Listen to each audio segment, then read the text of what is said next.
నానబెట్టిన పప్పులండి.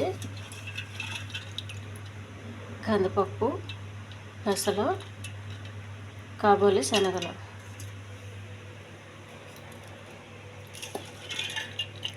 ఈ మొత్తం 3 పప్పులండి.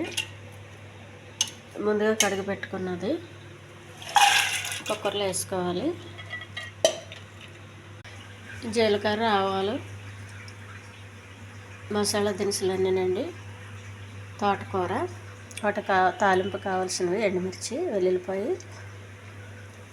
ఉల్లిపాయ, శనగపప్పు, కొద్దిగా అల్లం వెల్లుల్లి పేస్టు, టమాటా, కొద్దిగా ఆయిల్, కొద్దిగా అల్లం వెల్లుల్లి పేస్ట్ అండి.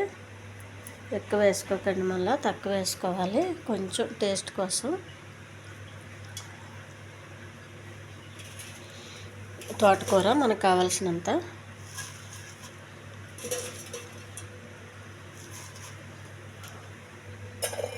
చిటికెడు ఉప్పు వేయండి, ఎక్కువ వేయొద్దు. చిటికెడు కారం, కొద్దిగా లైట్గా పసుపు,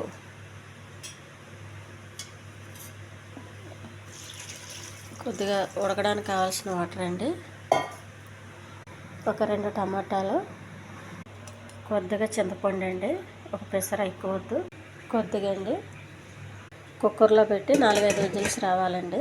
వెలిగించానండి, కుక్కర్ పెట్టాను.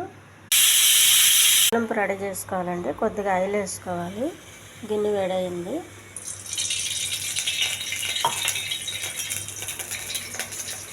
కొద్దిగా జీలకర్ర అండి, కొన్ని ఆవాలు, కొద్దిగా మినపప్పు, కొన్ని వెల్లుల్లిపాయలు, కొన్ని ఉల్లిపాయలు, పచ్చెనగపప్పు, ఎండుమిర్చి. ఈ పప్పుని పప్పు గుత్తో మెత్తగా చేయాలండి. చాలా మెత్తగా చేయాలి. కాబూలి శనగలు అవి ఉన్నాయి, బాగా నలగాలి కాబట్టి. మెత్తగా అయిందండి. పప్పులో వాటర్ కొద్దిగా వేయాలి, చిక్కగా ఉంటే, లేదా అవసరం లేదు.